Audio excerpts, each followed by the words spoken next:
This is problem 13.169. It is on page 904. A boy located at point A, halfway between the center O of a semicircular wall, and the wall itself, throws a ball at the wall in a direction, forming an angle of 45 degrees with OA. Knowing that after hitting the wall, the ball rebounds in a direction parallel to OA, determine the coefficient of restitution between the ball and the wall. Okay, let me sketch this system. So there's a semicircular wall. The center of the circle is here at O, but the boy is at A, which is halfway between the ball and the wall. So if the radius is R, then the distance between the boy and the wall is just R over 2, or between O and A is R over 2. Okay? Now the boy throws the ball at an angle of 45 degrees with respect to horizontal. The ball bounces off directly and comes out parallel to OA. Okay? Now the geometry here at first seems fairly tricky because you'd like to know how fast the ball is moving normal to the wall and perpendicular to the wall. So let me put the 45 degrees inside. So the tangent to the wall looks something like this, and the normal direction doesn't bisect these two rays, the ray from A to the wall or the ray that the ball comes out at. But the point is, the ball is not thrown normal to the wall. It's thrown with some tangential and normal components. As a matter of fact, I'm going to make this the tangent direction and that the normal direction. Now we've got a bit of a problem because we really need to know the angles in here. They're not just half of 45 degrees. It's not 22.5 degrees. And you wouldn't approximate it that way. So what I did, I actually went into SolidWorks and I just sketched the curve and these lines and everything. I made a tangent line and just measured it. And when I did that, I came out with the results. So I had a semicircular section, which I will not draw, and I had a tangent line to the circle with my normal direction here, my tangential direction there, with the ball coming in at a 45 degree angle with horizontal. Okay. And then of course the ball comes back out straight off, or straight back. So since there's 45 degrees here, there's also 45 degrees here. So the sum of these two angles is certainly 45. But when I drew the normals, what I ended up with was an angle here I called alpha, and it is equal to about 20.7048 degrees. The remaining angle I called beta, and it is about 24.2952 degrees. Okay? Now you wouldn't have to do that. You could actually, after I thought about it a little while, I realized, oh, I could have done it differently. You know something about this triangle. Let me show you. So this is O, this is A. You know there's a 45 degree angle here, but you also know that from O to the point of contact on the wall is a distance R, and this distance we know is R over 2. This distance is not R over 2, but that doesn't matter, we don't really need it. Because think about it, we know this angle. Look, this is just a horizontal line. So it's 180 degrees less 45, so that must be a 135 degree angle. Notice that the angle in here, this angle, is this angle that I called alpha. Okay, so you could use the law of sines and say sine of 135 degrees divided by R, that's the relationship, right? This side is related to that angle, is equal to sine of alpha, which is related to the R over 2 side. If you do this, you'll come out with the same angle of alpha of 20.7048 degrees I don't use the law of sines or cosines all that much, so I forget about them. I like to just draw things in SolidWorks, so either way works. Okay, so now we don't really care about all of this. They really just did this to give us a geometry problem. Now, as far as we're concerned, we've got a ball coming in at a known angle to the wall and bouncing off. Okay? So that's what we will continue with from here on, is this particular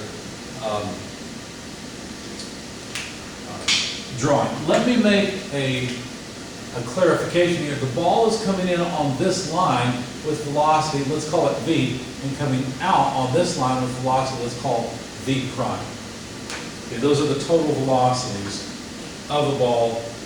Now you have to be careful. When you have oblique impact like this, not all of the momentum is conserved. In fact, the momentum in the normal direction is not conserved, because if you think about it, there's going to be a significant force from the wall on the ball in the normal direction, and that's an external force. The ball bounces off and continues moving, but the wall doesn't change its speed. So what do we do with that? Well, if we were to write a momentum balance in the normal direction, we'd have the mass of the ball times its normal velocity, which, by the way, we can calculate that. We'll do that in just a moment. It's velocity along this line plus the force. Well, what direction will the force be? Well, the force will be in the negative normal direction. It'll be a normal force, right? That will act over time and change the momentum of the ball such that it now has momentum v in prime, right? Not all of the velocity here, just the component along the normal direction. And so we've got this nasty integral here we really don't know how to solve. What about in the tangent direction?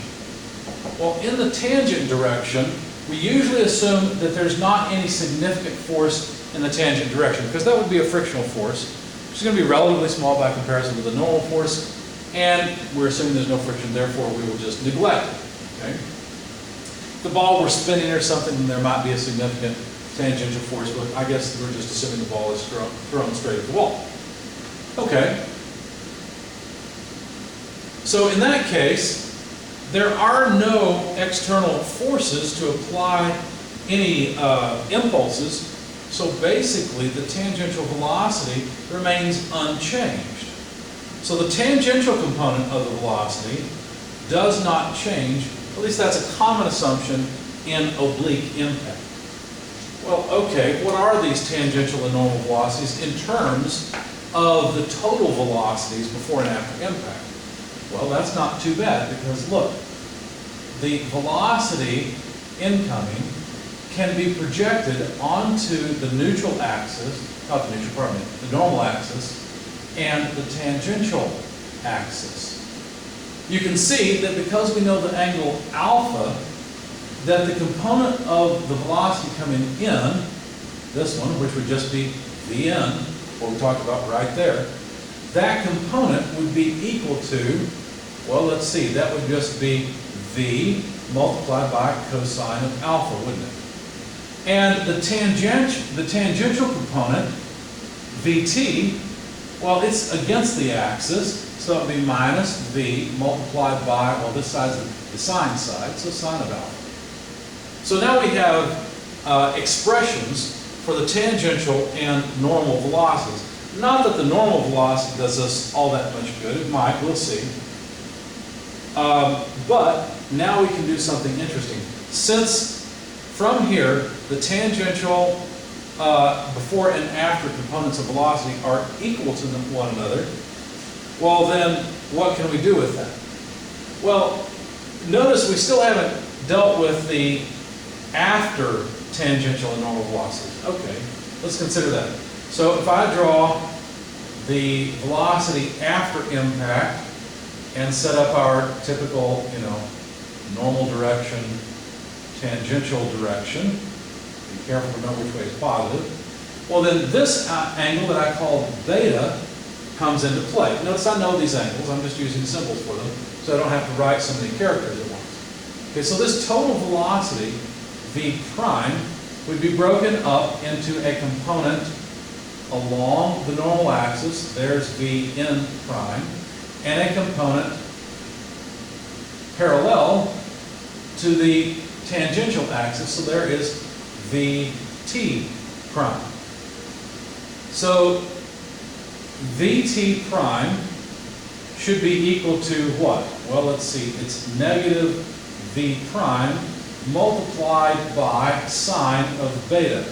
Whereas Vn prime, well, that's in the negative normal direction as well, so minus V prime multiplied by cosine of beta. Again, I probably don't really care too much about the Vn's. Why? Because I really don't care about the normal equation. That doesn't help me much. I don't really care about the normal force that's applied. I don't care about the time. I don't care about the impulse. What I care about is how these things relate to one another. I may eat my words and go that in a moment. I don't remember. It's been a while since I worked this out. But anyway, so let's see what we've got. So Vt, what's that? Well, that's this. Negative V sine alpha equals Vt prime. That's negative V prime sine of beta. So basically, V sine alpha equals V prime sine beta. What good does that do us? Well, we still haven't dealt with coefficient of restitution. When you have a deforming process where the two bodies have some coefficient of restitution, as in this case, like we want to find, you have to use the coefficient of restitution equation. Now, the interesting thing about the coefficient of restitution equation is that it relates relative velocities after impact to relative velocities before. In fact, the relative velocity after impact, now be careful, it's only along the normal line, so I'm eating my words, I will have to use these after all. But here we go. So the velocity of the ball in the normal direction after impact minus the velocity of the wall after impact, which of course is just 0, divided by the velocity of the wall before impact, which is just 0, minus the velocity of the ball in the normal direction before impact. So what changes here versus what we've done before is we can only use the coefficient of restitution along the normal line, not along the tangential line, and that makes sense because that's the direction that the two bodies deform, right? And all the coefficient of restitution talks about is deformation and restitution. So what this means is that Vn prime divided by negative Vn is the coefficient of restitution. Okay, well, what about this normal part? Well, that's where I'll have to go back and eat my words and actually use these. Let's see, Vn prime was negative V prime cosine beta, and Vn, okay, see it's negative, I got it from there, not from here. So I need this negative sign from here, and I need Vn, which is just V cosine alpha, okay? Now, notice what we've got. We've got an expression here where we can solve for V prime over V. Let me continue this way, actually, so you can see it. So if we solve for V prime over V, what would that look like? Well, we'd have to divide by V and divide sine of alpha by sine of beta, right? So that means that we could cancel the negative signs here and plug in, let me move that over a little bit, plug in V prime over V as sine of alpha over sine of beta, and don't forget times cosine of beta over cosine of alpha. Now we're getting somewhere. We've got an expression for the coefficient of restitution in terms of things we know, alpha and beta.